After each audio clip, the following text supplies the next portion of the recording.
Sandwiched between the nations of Germany, Belgium, and France, is one of the smallest countries in the world. Given its location, it's a blend of cultures and languages.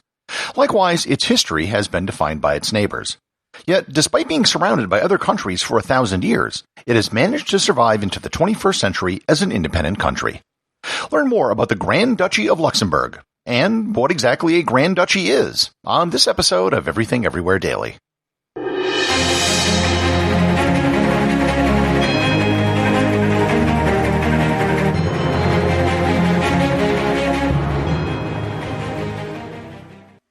This episode is sponsored by Ka'Chava. Hey everyone, I wanted to tell you about Ka'Chava, my all-in-one daily super blend. If you're worried that you aren't getting all the nutrients you need or struggling to stay on top of your health, then listen up because Ka'Chava has you covered. Ka'Chava puts everything in your body in one glass, so you can have it all. All the superfoods, all the vitamins, all the omegas, all the adaptogens, all the greens, all the protein, all the benefits. For your gut, your skin, your hair, your brain, your muscles, your heart, everything. No more compromise, no more guilt, and no other nutrition shake does all of this. They traveled to the ends of the earth to source everything and then crushed it up. Ka'Chava is a powder. You take 2 scoops of it and just add water and blend it up, and it tastes incredible. They have 5 delicious flavors: vanilla, coconut acai, chai, matcha, and my favorite, chocolate. I can drink 1 glass of Ka'Chava a day, and it'll keep me full for hours. Trying to manage all the supplements and ingredients you should be taking can be overwhelming and expensive. But now, Ka'Chava makes clean, organic, superfood nutrition accessible to everyone. So, you gotta try Ka'Chava for yourself. Ka'Chava is offering 10% off for a limited time. Go to kachava.com/everywhere, spelled Kachava, and get 10% off your first order. That's kachava.com/everywhere. Luxembourg is what I would categorize as a small country, but not a microstate like Liechtenstein or Monaco. What is the cutoff, you ask, of a small country versus a microstate? Well, there really isn't anything official, but in my definition, it would be if you can see it on a world map. You can see Luxembourg. You can barely see it, but you can see it. In fact, I would go so far as to say that Luxembourg is kind of the cutoff for what is a small state versus what is a microstate. And for those of you in the U.S., Luxembourg is only 82% of the size of the state of Rhode Island. So, with that out of the way, the story of Luxembourg, as far as it becoming a country, goes back about 1,000 years. In the year 963, the Count of the Ardennes, Siegfried, established a castle in what is today Luxembourg City. The castle was built on the rocky cliffs overlooking the river Elzet, and it was called Lucy-Lin-Burhoek, which means Little Fortress. And Lucy-Lin-Burhoek is the origin of the word Luxembourg. Siegfried was the origin of the House Luxembourg Ardennes, the Ardennes being the name of the dense forest, hilly area which constitutes most of Luxembourg. The forest and the castle made Luxembourg a very difficult place to attack. As with almost every other part of Europe, over the next several centuries it changed hands, being ruled by the Duke of Burgundy in France, and then finally by the Habsburgs in the Holy Roman Empire. The House Luxembourg, one of the royal houses in the Holy Roman Empire, actually produced several emperors, including Henry VII and Charles IV. The modern beginnings of Luxembourg began during the French Revolution when it was conquered by the Republic of France. It remained under French control until the defeat of Napoleon in 1814. Luxembourg at this time was much larger than it is today, well over twice the size. At the Congress of Vienna, which was convened to reorganize Europe after Hurricane Napoleon blew through it, Luxembourg couldn't go back to being part of the Holy Roman Empire anymore because it didn't exist. Both Prussia and the Netherlands claimed Luxembourg. The compromise they came to was that parts of Luxembourg were to be given to Prussia.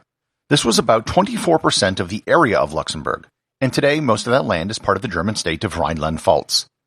The other compromise was that Luxembourg would be in personal union with the King of the Netherlands. That meant that the Dutch king would also be the monarch of Luxembourg as a separate title. This is similar to how Australia and the United Kingdom are in a personal union because they both have the same monarch as their head of state. To make up for having territory taken away, their status was upgraded from a duchy to that of a Grand Dutchy. A Grand Duchy is just a region that's ruled by a Grand Duke. It's a title that wasn't used that often, but sometimes used in the past. Finland and Lithuania both used to be Grand Duchies. Today, Luxembourg is the only Grand Duchy in the world. The Belgian Revolution of 1839 saw the southern provinces of the Netherlands break away to form the new country of Belgium. Belgium claimed all of the Grand Dutchy as their own. Most of the population of Luxembourg took part in the rebellion, but the citadel in Luxembourg City never fell.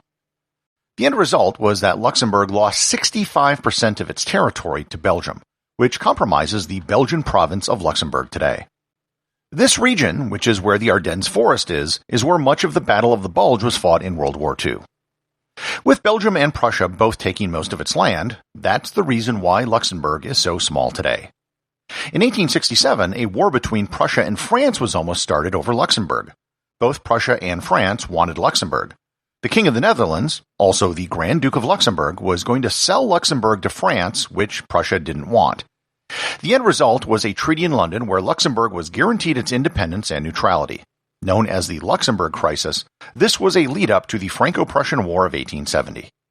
The Grand Duke of Luxembourg continued to be the King of the Netherlands through most of the 19th century. However, the Luxembourg monarch was bound by a different set of rules than the Netherlands monarchy was.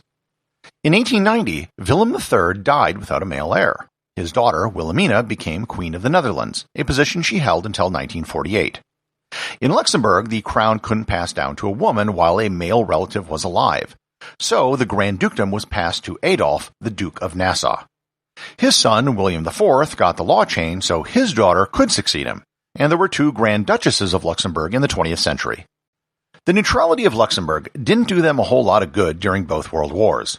Luxembourg was occupied by German troops during World War I, despite being officially neutral.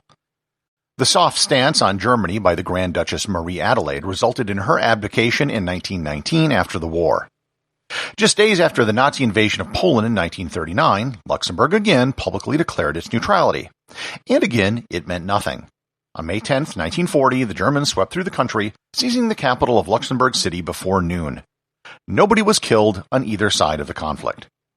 The government and royal family fled the country and ruled in exile, and the future Grand Duke Jean actually took part in the invasion of Normandy.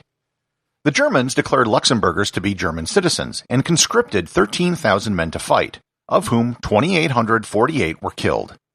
Over 2,000 Luxembourger Jews were killed in the Holocaust, and a third of the buildings in the country were destroyed during the Battle of the Bulge.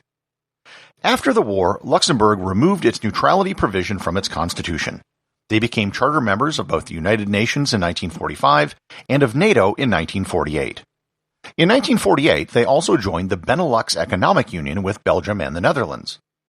This union has changed over the years as the European Union has superseded many of the original terms of the agreement. Today, it focuses on cooperation in other areas, including police forces working together, recognizing academic degrees, and the promotion of cycling. Luxembourg was also one of the original signatories of the Treaty of Paris in 1951, which established the European Coal and Steel Community, which became the precursor to the European Union. On top of all these international organizations, which they've helped establish, they were also a founding member of perhaps the most important one of all, Eurovision. And they've won the contest 5 times, in 1961, 1965, 72, 73, and 83. Only Ireland and Sweden have won the contest more. Most people might have heard of one small village in Luxembourg, even if they didn't realize it, the Village of Schengen. This was where the Schengen Treaty was signed, which allowed for the free travel of people within Europe without passports. Schengen was selected as the location to sign the treaty as it's the closest place to the tri-border of Luxembourg, Germany, and France. Today, Luxembourg has become a very successful country. It ranks near the top of almost every international index. It has one of the highest GDPs per capita in the world at $135,000. It ranks 5th in terms of economic freedom, in the top 20 of the UN's Human Development Index, and 4th in the Economist magazine's Quality of Life Index. And it's also one of the safest countries in the world. The murder rate per capita is 0.3, which puts it just slightly behind Japan and Singapore. One of the odd things about Luxembourg is its language. The only official language in Luxembourg is Luxembourgish, which is a Germanic language that is heavily influenced by French. Luxembourg is similar to Swiss German in that it's mostly a spoken language. Laws and other administrative texts in the country are usually in French or German. That being said, German and French are also known by almost everyone, and English is widely spoken and taught in schools as well. One thing Luxembourg is not very good at is sports. Since it first participated in the Olympics in 1900, it has only won 2 medals at the Summer Games in its history, a silver medal in weightlifting in 1920 and the gold medal in the men's 1500 in 1950. They did also win 2 medals in alpine skiing at the Winter Olympics, but they were both won by Marc Giraldi, who was born in Austria and only moved to Luxembourg due to a coaching disagreement. And believe it or not, they have never qualified for the World Cup. I've personally visited Luxembourg twice. The first time I visited intentionally to explore Luxembourg City. And the second time, I was in the city of Trier, Germany. On my way out of the city, I told my guide I had to get gas before I left, and he told me to go to Luxembourg for gas as it was significantly cheaper. So I did, and it was. On a further personal note, my mother's mother's mother's family are Luxembourgers. My grandmother always said they were Luxembourgers, but didn't know much beyond that. So I did some genealogy and found out that I am, in fact, part Luxembourger. And in addition, through totally different branches of my family tree, I'm also part Belgian and Dutch. So I have hit the Benelux trifecta. Despite its early growing pains, several countries taking land from it, and having been overrun in 2 world wars despite being neutral, tiny Luxembourg has become a success story. Luxembourg is one of the few countries which has actually lived up to its national motto, which in Luxembourgish is "Wir willen blijven wat wir zijn," which means we want to remain what we are. Everything Everywhere Daily is an Airwave Media podcast. The executive producer is Darcy Adams. The associate producers are Thor, Thomsen, and Peter Bennett. Today's review comes from listener Llama Ramba Banana over at Apple Podcasts in the United Kingdom. They write, "Great podcast. This podcast does a great job of covering huge topics in concise 10-minute episodes. As a Souser, my favorite is the 5th Beatles episode. I'd love to hear an episode on the history of my city at some point. Stay curious, Gary." Well, thank you, Llama Ramba Banana. I have been to your lovely city several years ago. I got my hair cut while I was in Liverpool, and I had a conversation with my barber. To this day, I have no idea what he said, given how thick his Scouse accent was. Also, I don't know if you're a Liverpool or Everton fan, but when I was in Liverpool, I did a tour of Anfield. I got to see the locker room, walk on the pitch, and learned about their history. And afterwards, I made Liverpool my Premier League team. They reminded me the most of my NFL team, the Green Bay Packers. I think there are some more Liverpool-themed episodes that are out there that I'll be doing in the future. Remember, if you leave a review or send me a boostagram, you too can have it read on the show.